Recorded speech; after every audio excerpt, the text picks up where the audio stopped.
Welcome to another Founder Wisdom Pod. We have Karl Stevenson with us today, the co-founder of Snapshot. We're gonna talk about product market fit, one of my favorite topic today. He launched Snapshot 11 months ago. It's not his first startup.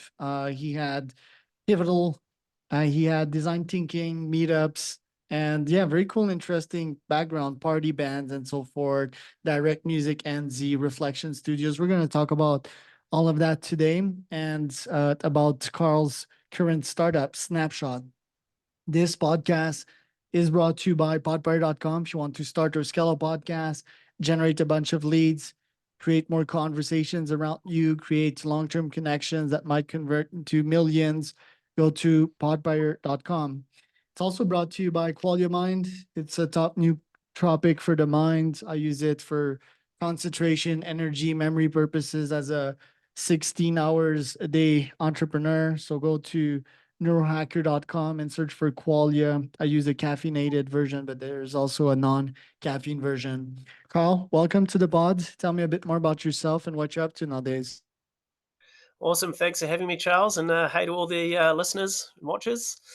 So quick bit of background about me. I'm the funny accent is New Zealand or Kiwi. Some of you may pick that up already. I grew up on the east coast of the North Island, which is a little sunny beach town, tiny little beach town, and that was a pretty awesome place to grow up. But quickly, I knew I had to get out and explore the world. While I was there, I was playing a lot of music, and I moved to another city that was a bit more bustling and started playing other people's music, covers band music, instead of the punk music that I was playing. And quite quickly, we got asked whether if we could play at people's weddings and functions, and I started recommending friends and family. And then I thought, wouldn't it be interesting if we could make a little bit of money off this and see if we could, automate this process? That was the one rule that I had, is that, like, could we automate it? And so I grabbed a friend of mine who did all the computer stuff, and I said, look, I'll look after the bands, you build something, and let's see if we can automate it. It was kind of like MySpace 15 years ago, and there was nothing like it in the world. And what we ended up building was party bands in New Zealand and Bandaroo in Australia, which was an automated process of how to book bands for your weddings and parties. Awesome thing. There was no such thing in my mind as VC. I didn't know what a startup was. The word startup wasn't really around. And I always thought if I'd been in, Silicon Valley or even in the States or maybe even Australia, then we could have had an awesome opportunity with that product. Ended up moving that on after about 7 years, and it still runs at the moment. So that was pretty cool. And that got me into marketing and kind of business, all that thing, as a young 20-year-old person. I ended up landing a job as global marketing manager for a pretty awesome exporter here in New Zealand, and that took me all around the world. I was chosen by the New Zealand government to be put into the Better by Design program, and the Better by Design program is a design thinking incubator for New Zealand businesses. And those that know design thinking, I'm sure a lot of you will. That's to help make bring the consumer voice into our businesses so that we can fail fast, learn from the consumer's perspective, and build scrappy prototypes so we can learn as fast as we can. Essentially, helps us be more innovative, and it de-risks a lot of our NPD efforts. From that role, I ended up leaving after about 7 years, after living both in New Zealand and up in Cambridge in England with that, and came back home to New Zealand with my family and did a little bit of time in tourism, and then started consulting with Pivotal, my consulting business. Fast forward a few years, and I pulled up a seat at an awesome new product development agency, and we did a lot of similar, human-centered research, a lot of new product development across medical devices through to food and beverage, to furniture. And I always had this itching of, there's got to be a better way to get consumer insight, especially from startups and founders. And for a lot of the ideas that I had, it started with a spreadsheet of about 70 ideas. And I kind of built a bit of a matrix on how we might distill those ideas. And once you got down to the top 5, then, it always needed human insight and, your future customer insight to come into that. So I built a system to do that.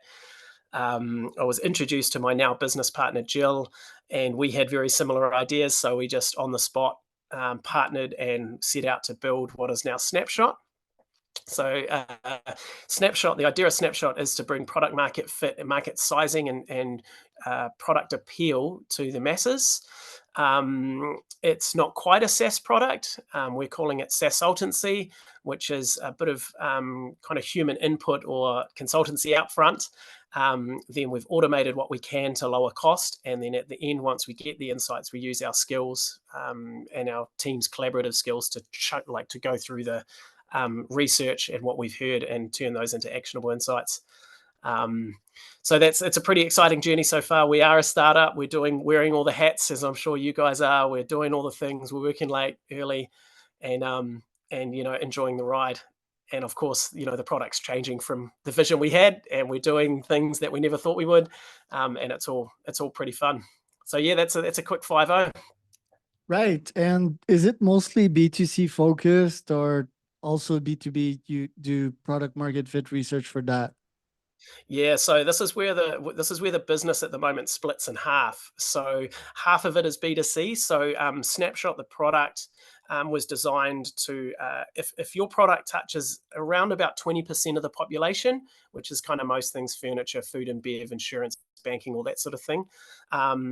Then that's kind of from our perspective, that's we go out to consumers and we get the feedback, right? But we're dealing with businesses. So our business, we are a B2B business, but our research goes B2C. Um, when if you're a bit more niche, then we can still go to your consumers, but we have a different way of doing that. Maybe that's finding them and interviewing them directly rather than going out sort of mass survey model. And then if you are a business looking to get more business, then we'll work with you to talk to businesses as well. So in the way we kind of traverse those three areas. Snapshot, the kind of discrete product that we're trying to build en masse, which is more of a SaaS product, is it's B2B, but the way we get our research is B2C. Right. And you told me about a price point of around 6 to 7K for a couple of months. Do you feel that this is affordable for startups? Do you feel that they get some kind of ROI? Do you only go after seed round funded startups? What's your plan when it comes to getting people to pay you for that? Yeah, absolutely. So, so it sort of starts at around that price. It depends on the maturity and what is needed from the business. It's really hard, like to nail our ICP. We found that actually really difficult.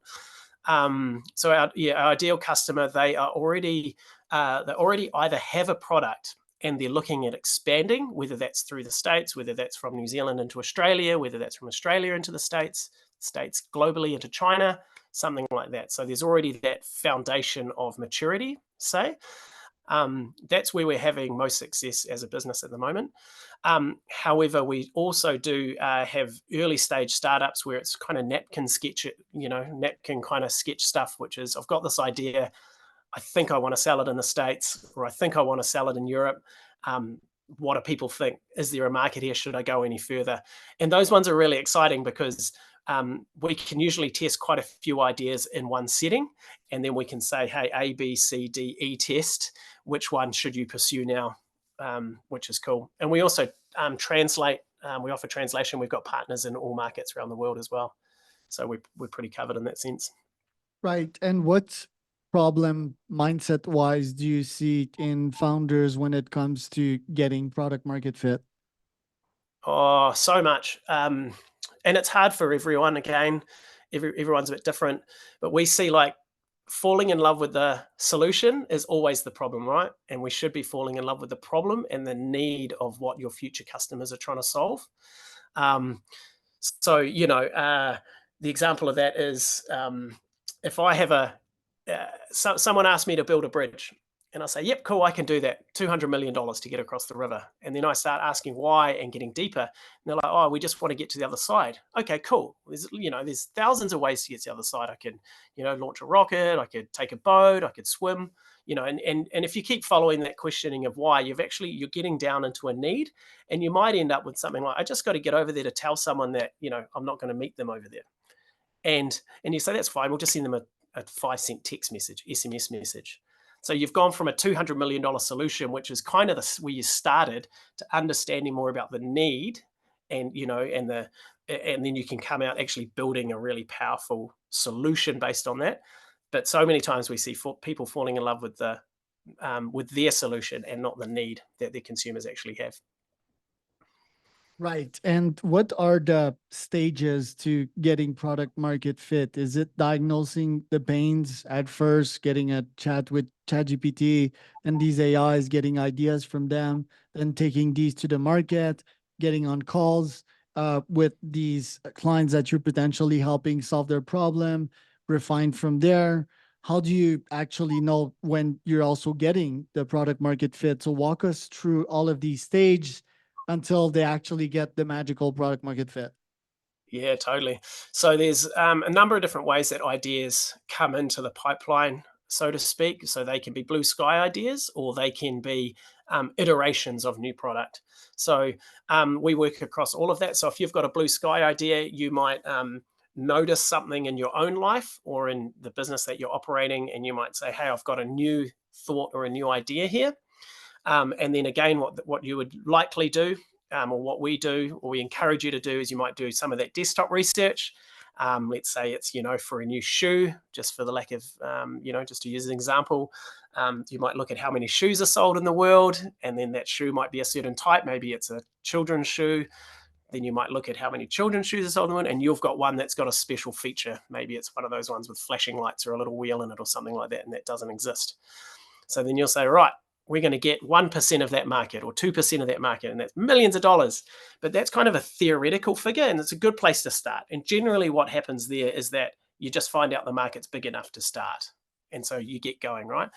And so then there's that decision to make on, do we tool up? Do we spend thousands, hundreds of thousands of dollars, our time, marketing, and procurement, and build all that thing and ship it to market and hope it works? Or at that point, do we now go in and get the gold star of market sizing and product market fit? Is like, what is our TAM, total available market, and what is our serviceable available market? So your TAM and SAM, your category size, and then what people think of your product specifically. So that's where we would say to go. You can do lots of desktop using AI, get all that theoretical stuff. That all helps paint a picture, but it's not clear enough to really get you that TAM or SAM. Probably at this point, it changes whether you're in deep tech or whether you're in more of a consumable product as well, and where you're going with your channel. What we do is at that point, we look at that and we'll just test some of your assumptions on what you're looking at, and we'll say, okay, this is cool. This might help inform what markets that you should test in or what markets you should go to. And there's a lot of those data points that can help with that. More shoes are sold in Texas than California, say, or something like that. So maybe that's a good place to start. But at that point, you still don't know if your idea, how much it's going to sell, how much they're going to pay. So then what we'd do, we take your concept, we'd build it, or you would build it and give it to us. We work on that together. We'd take that and then we'd take it out to a nationally representative population of the market. And this is so we can actually get your TAM and SAM. Then we'd qualify them into the need. So they buy kids' shoes. And it's not just by whether they buy something, it's actually by the need of what they're trying to achieve. Like they're trying to, protect their kids' feet or something like that. It's different for everything. And then we would show our respondents your concept, and we'd ask them how likely they are to purchase it, what they think of it, and a bunch of really clever questions we've created. And then out of that, because we get enough scale and we weight that to the population data in a few different ways, then we can extrapolate those responses into your market size, which can be tens of millions for your category size, and then say 1, 2, 3, 4 million for the amount of your future customer that might purchase that. So the beauty of that is you get this awesome dashboard which has all this information. It's filterable, so you can dive in through the data. We've already put some strategic thinking across it. We also go further and we crunch what people like about your product into some key marketing messages for you. We're big fans of making sure that research is used as actionable insights. And from my background as global marketing manager and being also cutting my teeth with digital marketing and output and sales as well, we want to make sure that research shouldn't sit in a drawer. It should have tangible outputs. So then you can take these marketing key messages and throw them out and A/B test them, or throw them on your packaging and start to test like that. So you get even extra value out of that. And then, of course, you've got that to take to investors. It's third-party, unbiased data. So it'll be interesting to hear from the VCs out there listening as well. If any of this resonates with them, I'm sure they get a lot of inflated numbers, and they're much smarter than I am at kind of cutting through the noise. Well, that's pretty interesting, but what's the definition of true product market fit in your opinion? Oh, mate, that's a really interesting question. It's consumer led for sure. I think that probably is tied to the what one's definition of success is. Is it high margin, low margin? Is it an exit strategy? So if you've got enough to kind of raise more money and then exit at that point. We have a benchmark for product market fit, and that sits around about that 70% appeal rate. So if we take your concept out and it has about a 70% appeal rate, then that's pretty good to know that it's going to perform pretty well in market. And we've got a few other benchmarking tools as well that feed into that. But yeah, I mean, I think product market fit has to come down to your margin, your success, I think your vision, your founders and your team around you, what you're all trying to achieve. From a specific product perspective, look, if I had to put my hand on, I would say ideal product market fit is a product that needs no marketing, that the product's so good it's just sold 100% on word of mouth. Wow. Yeah, I think that would also be mine, that these are the best products. Usually it's like they're so good that you need to tell your friends, because you get that social validation. Once they get the value, you get the value too. It's this really primal human mechanism. We've grew up in tribes, and yeah, it's like win-win. So that's a very cool definition. It's the first time I hear that one. As the founder of your company, what are your top goals for this year?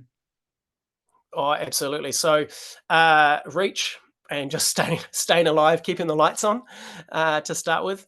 But also we're designing our business to be scalable, and scale requires humans. And we've got more, because we're not a pure SaaS product. We've got a few more human hires that we need to do. So the goal for us is having a really awesome team of contractors around us and partners that we utilize to allow us to scale. Particularly in this next 12 months, it's pretty unsure. So to kind of expand and contract as we need to. But in saying that, we are working already on 2 other products that are tracking products. So we'll be, we're doing our own research on that at the moment. So in 12 months' time, we're hoping to bring 2 new products to market, which will be much more SaaS product focused. Yeah.